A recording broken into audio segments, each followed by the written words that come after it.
Hey guys, welcome to Mindful Conversations with Elia Bean. I am super excited to have this guest.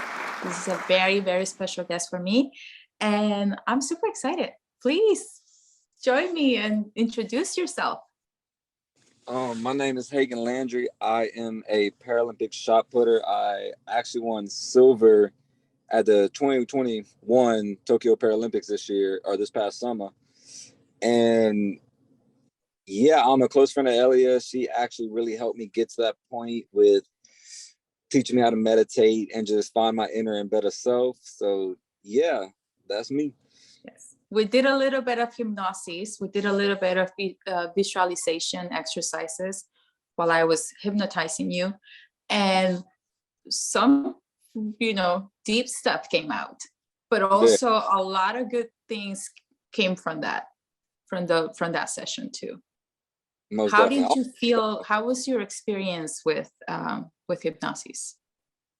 Honestly, like I said, it not only helped me find my inner self, or like me and you discovered, like just find what was holding me back from like getting to that next level, like reaching that next level of performance. And just wow, like that first session we did, just when we found out what was really inside me, like holding me down and keep me from getting to this next step and then the next one. And honestly, it's something that I'm going to continue to do with you. Like the sessions will be continued because I truly have to give credit to that, because again, it's a mental sport. Like it is very mental out there.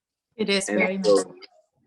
our sessions definitely help with that. Because like in Tokyo, it's like me and you had talked about, like at World Championships in 19, my biggest struggle was my mentality. Mm-hmm. And in Tokyo, from start to finish, nothing fazed me. Like the size of the stadium, the competition, who I was up against, none of that fazed me throughout it. And I was just calm, cool, and collected from start to finish. Yeah, and that was put into the transformational part. You stay calm, cool, and collected. You don't let the pressure, because it's such a moment where most athletes feel the pressure. You feel the pressure, like right when you set foot into that field, you feel the pressure. No, exactly. And like, it's funny you say that, because walking into the stadium alone before my competition started, we had about 10 minutes of just warming up, like nothing to do, like just before we could do anything.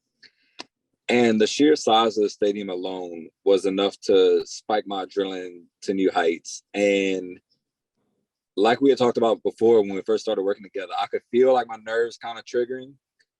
And I just it didn't get bad, but it got to the point like, okay, let me like collect myself. Found my coach and we just started chatting, like not even talking about throwing, not competing. And when everything started, it's like all that went out the window. Like as far as like nerves and not being on like my feet on the ground, like I told you, like how I used to feel like my feet weren't even on the ground, like I was levitating. All that went out the window.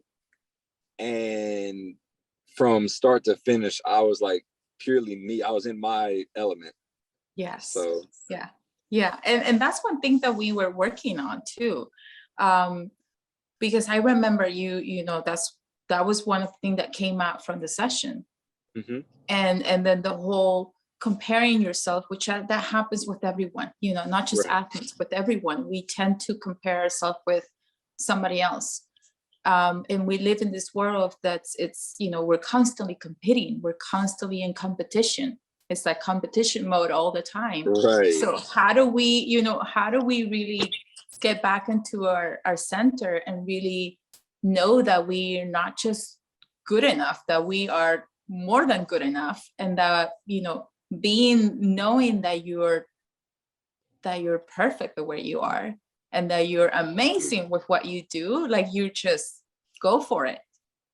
Exactly. And honestly, since our sessions, like just even elevating myself in other things, like my growth, that has become like something I do for fun now. Like just how to evolve myself, not comparing to others, but like comparing to me. Like, how can I be better than where I'm at currently? How can I be better than that to be a new me? And so that's definitely something else I've like achieved since our sessions. And, taking a step back and talking about I want to say it was our last session right before I flew to Tokyo. I had texted you earlier that week and told you exactly what I want to work on. Like, hey, like it's coming time. My nerves are still kind of building. Let's go out on a limb and target this. And again, like from the time I left to the time, like to go to Tokyo, to practices, everything, nothing fazed me from the jump. Whereas in previous years, the time I got on the plane, my nerves are eating at me. Right. So no, yeah.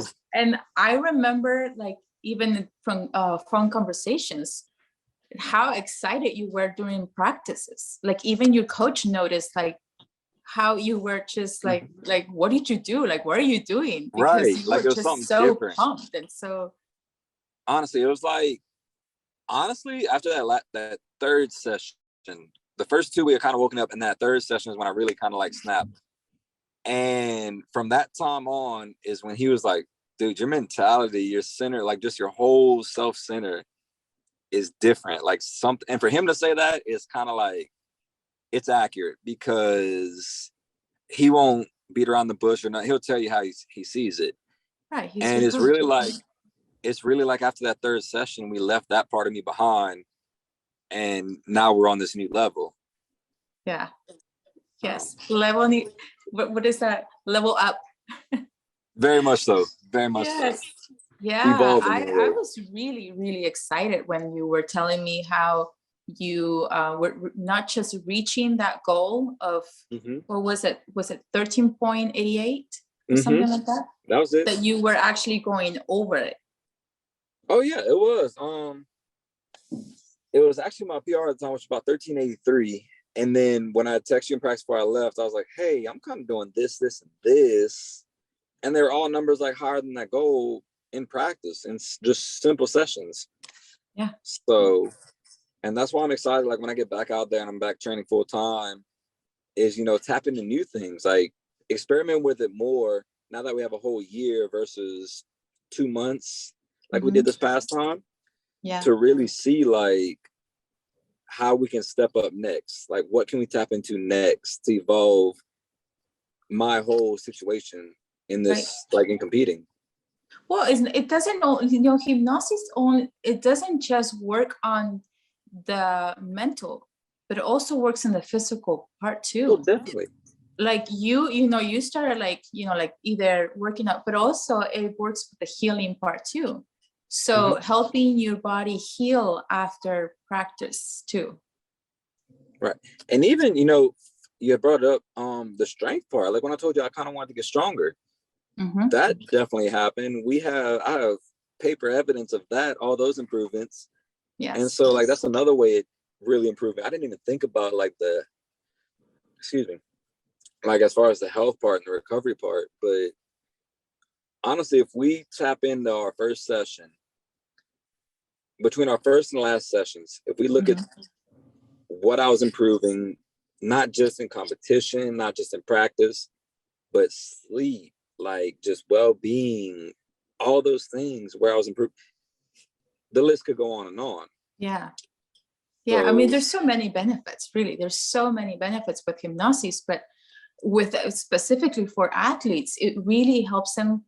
If you do, hypnosis along with training, I am like 100% certain that it turns athletes into like super athletes. Like it's like their superpower, supercharged. Definitely. And what's crazy is I saved all our recordings, and in Tokyo, the night before my competition, I normally don't sleep anyway, but I had thrown my headphones in, laid down, listened to the last recording. I did my breathing treat, like all the breathing that we do to enter that state of hypnosis. And when I woke up that morning, my roommate had already competed in 2 events. He already had 2 of his medals. And so that was motivation +1 right there. And then I woke up that morning, I looked down, I was like, bro, like it's going to be a day. And I told him, like, I'm not leaving without a medal today. Like I'm not cocky like that or arrogant or anything, but it's like I knew, like that confidence was there. Like I knew I was leaving with something. And that's why I say I'm so excited to extend our sessions Yes. for a whole I mean, year. that was 2 sessions. Imagine what you can be doing if you do sessions alone with, your regular training. Exactly. And I'm excited to see what we can tap into with that. So that would definitely be, I mean, I want to say we did 3, but if we even do like maybe we did 3. Yeah, maybe we did 3. Yes. But I'm interested to see like what happens when we do like maybe once a month, maybe twice a month, like just and find new things to tap into. Mm-hmm. Like, where can we take myself next? So we're gonna turn you into a superhuman. At this point, I feel like it. I really think do. so too. Yes. So tell me, like, what are all the benefits that came from winning that medal? Like, because I know you're super busy. I mean, you're in your car right now because you just came back from training. Literally just got working back out. So I mean, that's the life of an athlete too. Like, what does it take to be an athlete? And why would you tell someone out there who's listening, who is maybe planning to, who's a young kid and is planning to become an Olympian athlete or a Paralympian athlete? Like, what does it really take to do that? Honestly, a very strong mentality, like very, very strong mentality and dedication. I mean, those 2 alone are prime keys in what it takes to get to this level and stay at this level. And really and truly, like, commitment. That's another one. Like, just, I mean, dedication, commitment, the same thing. Or for one, you got to be dedicated to do everything, but then you got to stay committed to it. So you definitely need those 3 factors.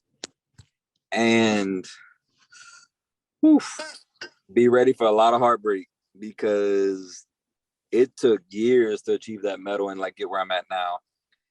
And like, so for instance, my day since I've been home, just training from home, I started coaching some younger kids, and I'm giving them the exact amount of attention like I give myself when I'm training and all these things. So I'm putting that time and energy into them, and like, it's tiring. Like, it really is, all that focus. And then I got to turn around and do that for myself.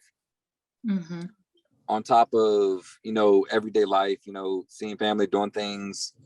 I got to squeeze all this in there to remember, like, I'm still a world-class athlete, and remind myself, like, hey, like, we can't get comfortable because we have a medal now. We have to stay dedicated to do this. Have to go up even more, I feel like. Exactly. And the pressure goes up even more. Oh, very much so, because, when you don't have the medal, you don't feel these pressures of like, what's it like? Whereas since I won that medal, it's like, okay, like, am I gonna be that guy that just wins one and then goes back and gets embarrassed the next year? Or am I gonna be that guy like that achieves more or wins another and adds to the accolades? Because it's been hard. Like, I've had friends say, hey, you want to come with me do this? You want to come with me do that? And I'm just, having to say no has been the hardest thing since I've been home. Is like, I can't, like, no, I can't. I've got to do. So thankfully, like, having these young kids that want to be great athletes, having them being around and want me to coach them has been a blessing, because it's keeping me with my training and staying on top of my goals. It's helping you stay focused. Exactly, because the working out and the training is the easy part. Like, getting home late and all that, that's the easy part. But like, focusing on doing it correct and being dedicated to it, that's the hard parts. Because it's just as easy for like a friend to call you and say, hey, Hagan, like, I'm in town, or now that you're in town, like, come out with me this weekend, or come with me do this, come with me do that. And it's like, man, I can't. Like, I really truly can't, because then I got to turn around and go train, or I might not be able to squeeze my session. I mean, we could be gone for hours. We could be doing who knows what, like visiting with family or friends. And next thing you know, you're having a good conversation. An hour goes by. And it's definitely distracting. Whereas when I'm in California, you have that same amount of people who are all dedicated. They're all on the same mission. So that's another thing, is like, have you a small group of friends that want it as bad as you do? Because people around, like, I love my family and friends to death, but they don't understand what it takes, like how exhausting it is. You've seen me after sessions. I've come in for like to do a session with you, and I'm just mentally gone. and they don't understand how exhausting that is. It's like, oh, it's just working out and throwing and this. I'm like, no, it's, you have eyes on you. You have people like watching you, your every move. You have somebody in another country ready to stomp you in the ground. Mm-hmm. And so, yeah, I mean, again, relaying back to those factors like dedication, commitment, and just a very high work ethic. Those are key factors. That's honestly what's gotten me here and is what's keeping me here. The benefits would be, I mean, endorsements. Like I'm working on something with Adidas and a few other things that are kind of confidentially right now, but definitely in the works. But it's definitely opened doors. And like for meets, like I've got, you know, foreign, what's the word I'm looking for? Foreign meet directors, like they're organizing track events, calling me or texting my agent saying, hey, we want Hagan here, we want Hagan there. And again, like when my season starts this year, this is going to be interesting. Just the amount of country, God willing, COVID's not crazy. The amount of countries I'm about to be bouncing to, or just like the lack of sleep I'm going to get. I already don't sleep as is, but like just the lack of sleep I'll be getting with that. That's another thing is be prepared not to sleep. So because you're going to be up just, I mean, on top of thinking about my performance and how my training's going, I'm sitting here now thinking about these kids that I'm coaching, or just thinking about what's coming, like what my agent's telling me, what my competitors are trying to get me to go to meets with them. I'm just processing all this, and it's like there's not enough time in the day. I mean, I need a 38-hour day at this point. 24 hours is not enough now. 24 hours is not enough. No, not even. Wow. So, but it's been quite interesting since winning that medal. Like, I would not trade it for the world. And honestly, it's made me want to work harder to see what else is out there. Like, what more can come from this? So. Yay. Well, yes, I know you've been so busy. This is why I finally got you to do this interview with me. Very much so. But no, don't feel sorry at all. I seen how you've been, just moving and growing and that's amazing. And that's what I wanted for you too. That's what I definitely knew that from the start. Yeah. So I'm super, super happy for, congratulations for winning that medal and on all the endorsements that you're getting and hopefully more that are coming.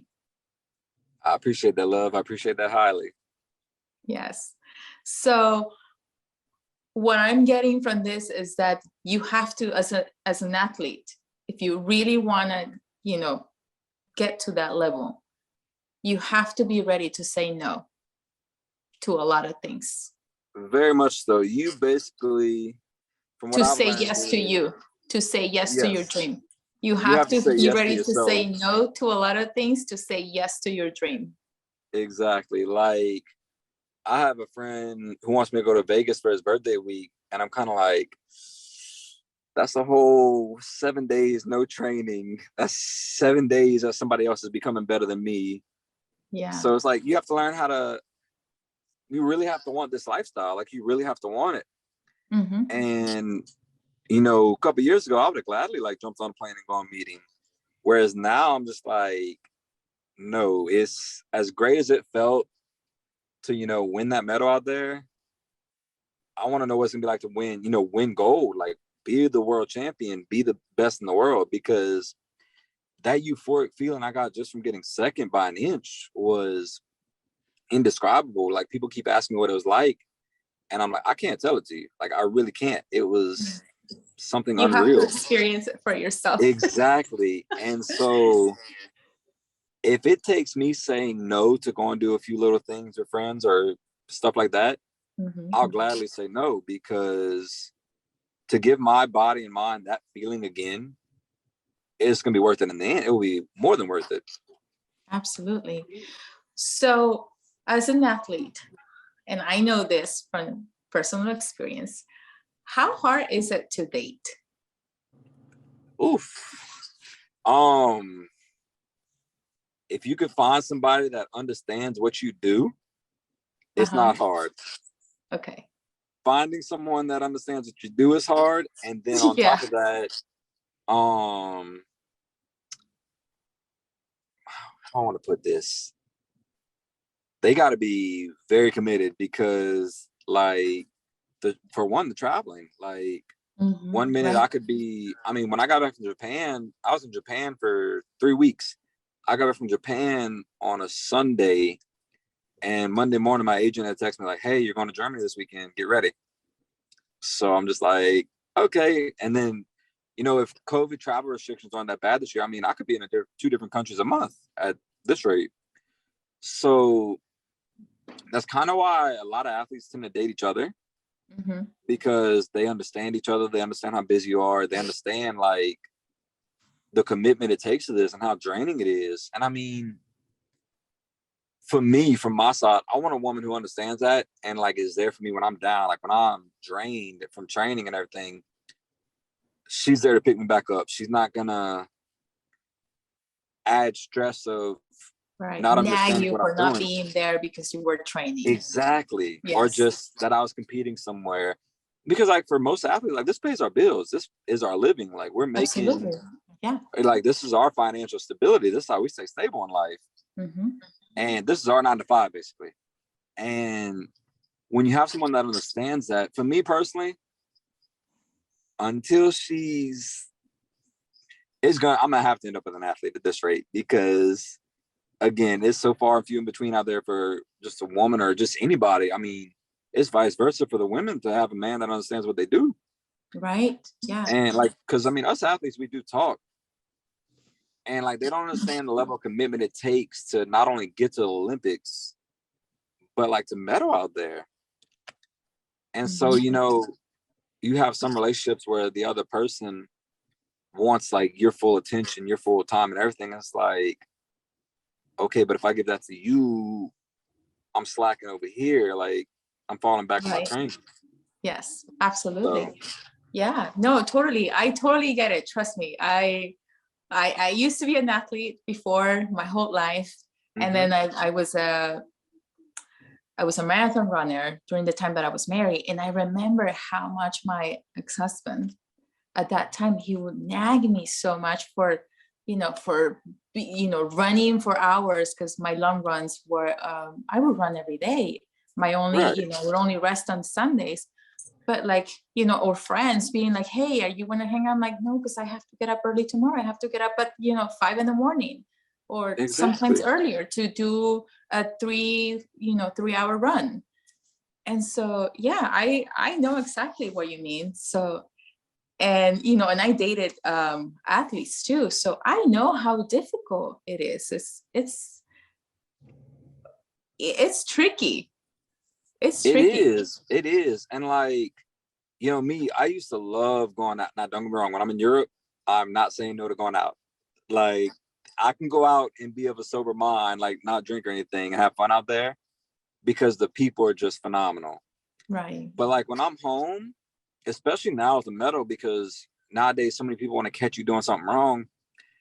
And like I come from small town areas in Louisiana. And so when I'm home, like I don't even want to be caught with a drink in my hand just to have somebody think something different, let alone, try to date someone. And then when I'm like only home for, I think I'm coming back over there on January, like right after New Year's. And then I got to say, hey, I got to go. Like, well, then it's like, well, why don't you stay here? Why don't you do this? And it's just, I got to explain to them, like, I'm not sure you're ready for that level of commitment, because you're not going to understand when I'm saying, hey, I can't go out this weekend with our friends because I've got a hardcore training session next week. Right. Now, don't get me wrong. Excuse me. When I was 21, I was bulletproof. I could go out all weekend, show up on 4 hours of sleep on Monday from the whole weekend, and be great.